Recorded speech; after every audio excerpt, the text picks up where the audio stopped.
ఇది single డాంబర్ road అండి.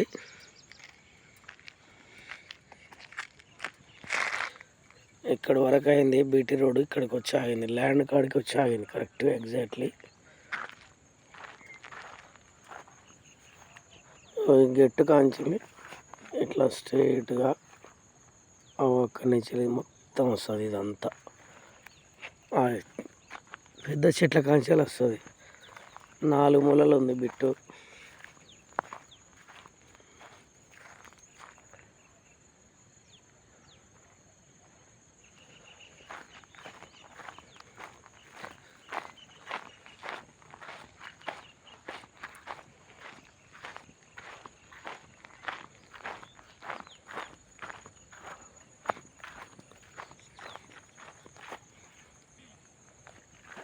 ఇది కంప్లీట్ రెడ్ సాయిల్ అండి. కరెక్ట్ పాలకుర్తికి ఒక 3 కిలోమీటర్ వస్తుంది.